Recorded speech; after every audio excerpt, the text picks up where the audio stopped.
How y'all doing? That's weak as hell. How y'all doing? There we go. You guys seem like a fun crowd. And I know that because I did a show recently where I really didn't like the crowd. I say that not because the show went poorly, but because after the show, a dude came up to me and he was like, "Hey man, are you open to feedback?" So you open to being punched in the face, motherfucker? Like, what? But I'm a nice guy, so I was like, "Sure, bro, what you got?" And this motherfucker looks me in the face and he goes, "Just so you know, you can be racially confusing to look at." I was like, "I don't think that's feedback, bro." But he was right, so let's get on the same page. I'm Indian, and I bring that up because I recently saw an article, and this is true. It said Indian men have the lowest match rate on dating apps in New York City, which pissed me the fuck off. Because we built the apps? Where's my home field advantage, motherfucker? You know what's worse is if you stop and think about that, that means we coded in our own unattractiveness. That's brutal. Okay, so I moved to New York a couple years ago. I'm from the South. I'm originally from Texas. Anyone from the South? Go home. Why are you here? I'll play. But I am from the South. I'm originally from Texas. I actually grew up in a family of undocumented illegal immigrants, whatever you want to call them. But I'm a citizen, so I was born here, so don't call ICE. We're good. But it was weird for me because I still remember the first time my mom told me my family was undocumented. I was 12, and she sat me down, and she was like, "Beta, I have to tell you something. We are undocumented." And I was like, "Oh my God, Mom, what do you mean by we? I was born here. You need a lawyer." My mom hates that joke so much. Oh I will say there are times where being in a family of undocumented immigrants is kind of funny. I remember one time my aunt, her Facebook got hacked, and she was freaking out, so she called me.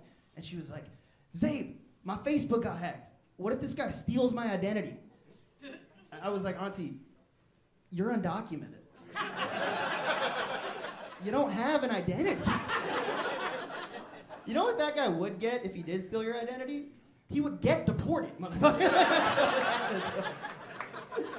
Okay, now if you guys haven't figured this out yet, I come from a family of immigrants. I'm a first generation immigrant, or second, I don't know how numbers work. But I'm from a family of immigrants, and English is not my parents' first language, and sometimes I forget that until they make a hilarious mistake.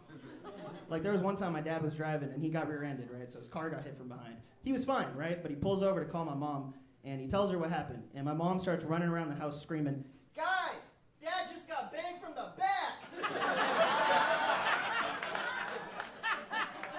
And it was Pride Month. I was like, "Dear fucking God, oh my God." There is another time my mom actually called me. She had butt dialed me, and when she realized, she picks up the phone and she goes like, "Beta, I'm so sorry. I did not mean to booty call you." Off topic, but doesn't that sound like a Sigmund Freud wet dream? I'm serious. It's weird, man. Oh, and being a child of immigrants is weird.